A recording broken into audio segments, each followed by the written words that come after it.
Act हो चाहे आप फिफ्थ शेड्यूल हो, तमाम चीज को धत्ता बताया जाता है। और जो भी सरकार कोई भी रहे, हेमंत सोरेन रहे चाहे कोई भी रहे, ये सब ये लोग लागू नहीं करेगा। इस देश के अंदर तो 150 जाति मांग कर रही है, एसटी मांग कर रही है। कभी कभी तो मुस्लिम लोग भी कभी कभी मांग करता है। तो हाल ही में शुरू से ही हम विरोध करते आ रहे हैं। कुर्मी जाति के एसटी बनने की जो मांग है और आंदोलन है, बहुत बार हमने बार बार कहा है, जिन ऐतिहासिक पृष्ठभूमि तथ्यों को लेकर वो लोग एसटी बनने का दावा करते हैं, उसका हमने बराबर खंडन किया है। चाहे ऐतिहासिक पृष्ठभूमि तथ्यों, चाहे वो आपका मानव शास्त्रियों का जो अध्ययन रिपोर्ट है, पुरातत्वविदों का जो खोज है, या जो भी डीएनए हो, या भारत में संविधान बनने के बाद जो लोकुर कमेटी बना है उसके मापदंड हो, तो आप तमाम चीजों पर गौर कीजिएगा। मैंने हमेशा उन बिंदुओं पर उनको आधार बना के लगातार काउंटर किया है कि एसटी मांग आप लोग का गलत है। तो आप गौर कीजिए, कुर्मी जाति से क्यों घिरना भाई, क्यों विरोध? कुर्मी जाति के एसटी बनने का जो मांग और आंदोलन है, उसको लेकर पूरे कुर्मी जाति को ही करी आ रहे हैं। क्यों भाई? इस मामले में कुर्मी जाति के लोग भी कम नहीं है। मांग करेगा तो हम विरोध करेंगे, लेकिन पूरा जाति समुदाय को हम टारगेट करेंगे, ये बिल्कुल गलत बात।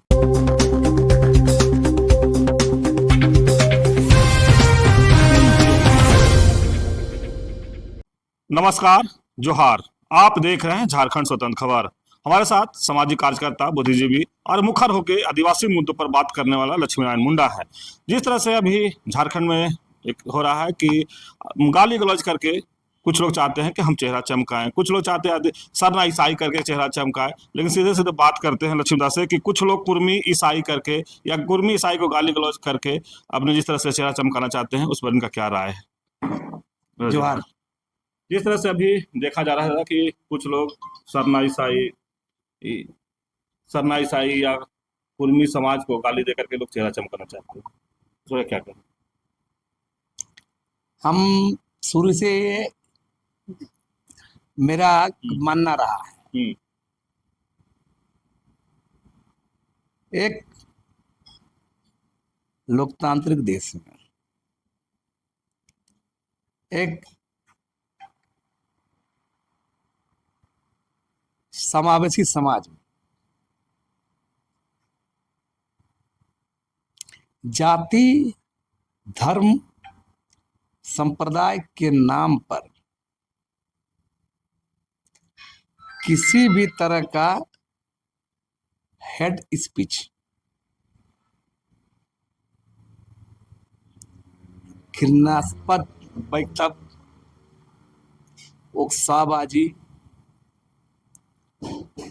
चुनौती देने वाला बयानबाजी नहीं किया जाना चाहिए, चाहे सोशल मीडिया में हो या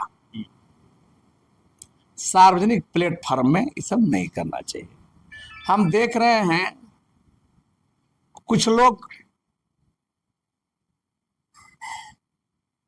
कुर्मी जाति के एसटी बनने का जो मांग और आंदोलन है, उसको लेकर पूरे कुर्मी जाति को ही करी आ रहे हैं। क्यों भाई? इस मामले में कुर्मी जाति के लोग भी कम नहीं है। शुरू से ही हम विरोध करते आ रहे हैं। कुर्मी जाति के एसटी बनने की जो मांग है और आंदोलन है,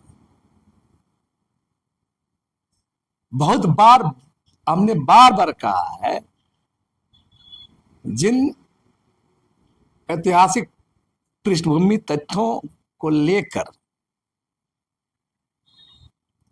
वो लोग एसटी बनने का दावा करते हैं, उसका हमने बराबर खंडन किया है।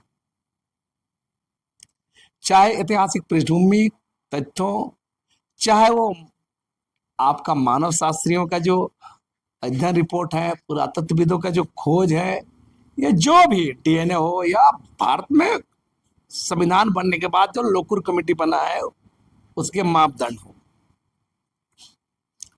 तो आप तमाम चीजों पर गौर कीजिएगा। मैंने हमेशा उन बिंदुओं पर उनको आधार बना के लगातार काउंटर किया है कि ये एसटी मांग आप लोग का गलत है। तो आप गौर कीजिए, कुर्मी जाति से क्यों घिरना भाई, क्यों विरोध? इस देश के अंदर तो 150 जाति मांग कर रही है, एसटी मांग कर रही है। कभी कभी तो मुस्लिम लोग भी कभी कभी मांग करता है, ये तो हाल ही में तो कभी कभी तेली समुदाय के लोग मांग करता है। तो मांग करेगा तो हम विरोध करेंगे, लेकिन पूरा जाति समुदाय को हम टारगेट करेंगे, ये बिल्कुल गलत बात है। अब कोई भी मांग कर सकता है, मांग करने पर हमारा विरोध नहीं है। हम ये देखेंगे जो मांग कर रहा है वो हमको अगर होगा तब हम विरोध करेंगे, और हम भी शांतिपूर्ण लोकतांत्रिक संवैधानिक प्रक्रिया के तहत विरोध करते हैं। तो कुछ लोग का एक ही एंगल रहता है, कुर्मी समुदाय को मैंने उलझुल बोल करके आप तथ्यों तर्कों से संवैधानिक आधार के तहत आप विरोध करिए। तो कुछ लोग सोचता है कि हम कर करके, है ना, कोई बोलता पटरी में ला दिए, कोई सौ पर भारी, तो कोई क्या बोलता है, या जो बहुत बयानबाजी होता है। तो हम इसे इत्तेफाक नहीं रखते हैं, ये बिल्कुल गलत बात है और ऐसा नहीं होना चाहिए। आप उन कुर्मी जाति का सिर्फ एसटी का मांग जो करते हैं, एसटी बनने का, उसी का विरोध करिए। बाकी चीजों पर तो हमको साथ में रहना ही है, साथ में समाज है, समावेशी समाज में सबको साथ रहना है। अच्छा, कोई भी समाज का एसटी का जो मांग है वो तथ्यों से मांग या उस काव्य पे?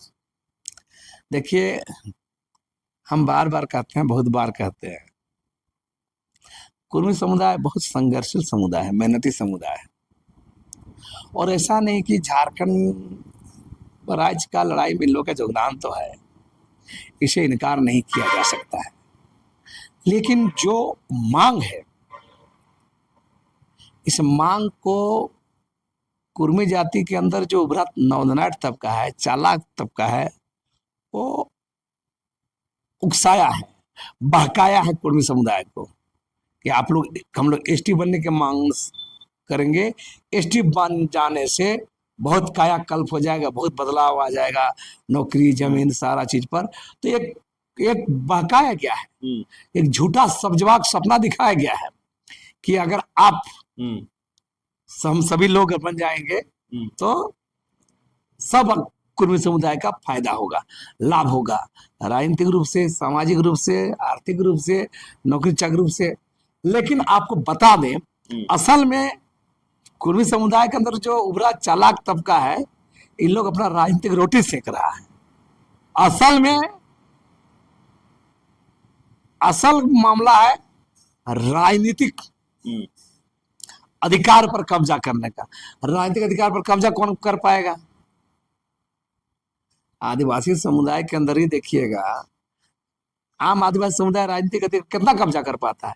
आदिवासी समुदाय के अंदर उभरा एलिट क्लास तबका है, संपन्न तबका है, चालाक तबका है, राजनीतिक तबका है, वही फायदा उठा रहा है। ठीक उसी तरह कुर्मी समुदाय के अंदर उभरा चालाक तबका भी आदिवासी बन जाने के बाद फायदा उठाएगा। मैंने कई बार हम देखे कि 75 साल से ओबीसी का लाभ नहीं ले रहा है का, ले रहा है। तो हमारा कुर्मी समुदाय के लोगों को भी, खास तौर से जो छात्र हैं, युवा हैं, पढ़े लिखे लोग हैं, रिसर्चर हैं, बुद्धिजीवी हैं, इन लोगों को भी जानना चाहिए कि कुर्मी समुदाय के अंदर जो बुरा चालाक तबका है, राजनीतिक तबका है ना, चाहे वो एलिट क्लास तबका है, नवधनिक तबका है, ये चालाक तबका तमाम कुर्मी समुदाय को पिछले 5-7 साल से वोट बैंक बना करके उसको यूज करने के लिए, सामाजिक आधार बनाने के लिए इस्तेमाल कर रहा है। एसटी बनेगा तो एक फायदा, नहीं बनेगा तो भी चालाक लोग का फायदा, आम कुर्मी समुदाय का फायदा तो नहीं है। लेकिन अगर बन जाएगा तो सबका फायदा, उसका भी हीरो हो जाएगा उन लोग। हाँ और नहीं बन जाएगा तो वोट बैंक तो बना रहेगा, हाँ जयराम महतो का, सुदेश महतो का वोट बैंक बना रहेगा। तो ये चल रहा है। अब गौर कीजिएगा, बंगाल से एगो नेता आता, कौन अजीत महतो ने कौन आता है, हाँ उतना ही अबर उतना है। तो आप बंगाल में क्या कर रहे हैं? बंगाल में, झारखंड में घुसपैठिया टाइप का। तो मेरा साफ साफ कहना ये, हाँ बिल्कुल, सब लोग समझ रहे हैं, और कुर्मी समुदाय के लोग इस बात को समझ रहे हैं। कई लोग बुद्धिजीवी कर रहे हैं कि बीजेपी आरएसएस बांटने की कोशिश कर रहा है। ये कौन नया बात बोल रहे हैं आप? अंग्रेज चला गया, हम्म, फूट डालो के राजनीति, फूट डालो और राज करो। तो आरएसएस भाजपा का तो शुरू से ही रहा है अपना एजेंडा। हम गौर, एक बात गौर कीजिएगा, हम्म,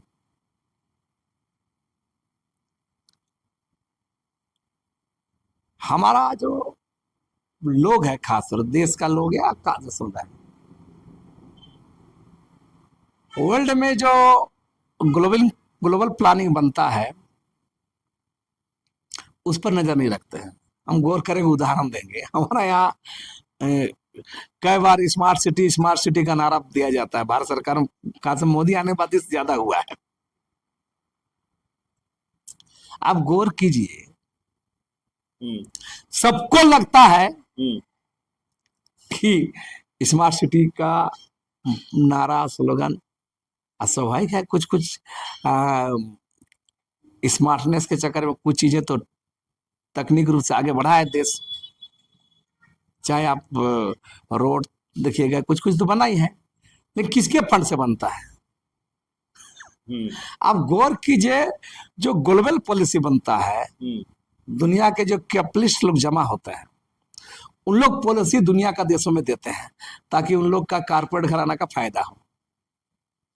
रोड और तमाम विकास योजनाएं इसलिए लागू नहीं होता है कि जनता का हित है, आम जनता को फायदा हो।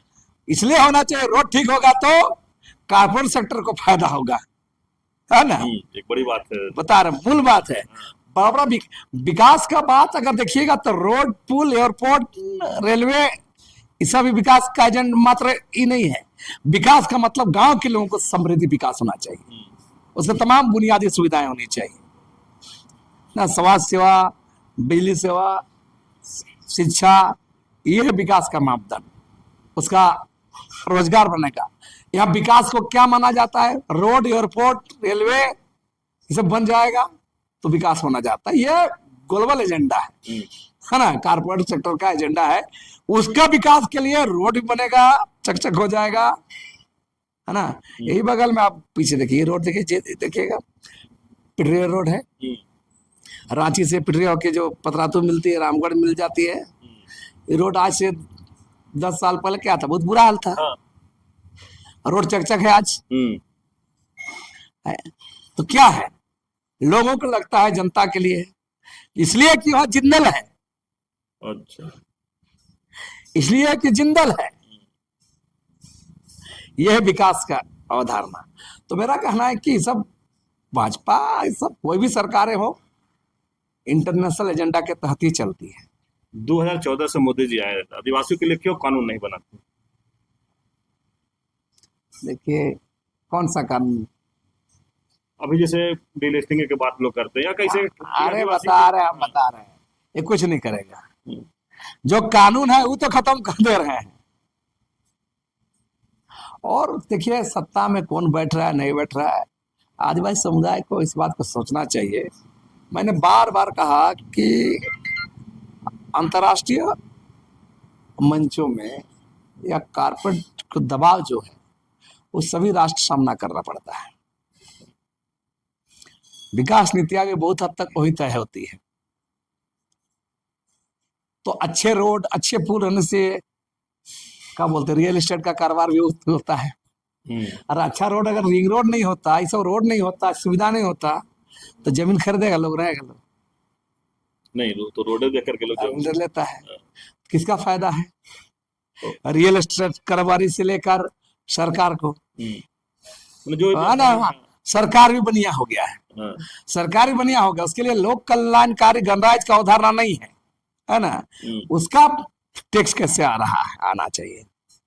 तो ये मामला है, और तमाम इसके लिए तमाम जो आदिवासी कानून है, चाहे पेशा एक्ट हो, चाहे सीएटी एक्ट हो, एसपीटी एक्ट हो, चाहे आप फिफ्थ शेड्यूल हो, तमाम चीज को धत्ता बताया जाता है। और जो भी सरकार कोई भी रहे, हेमंत सोरेन रहे चाहे कोई भी रहे, ये सब ये लोग लागू नहीं करेगा।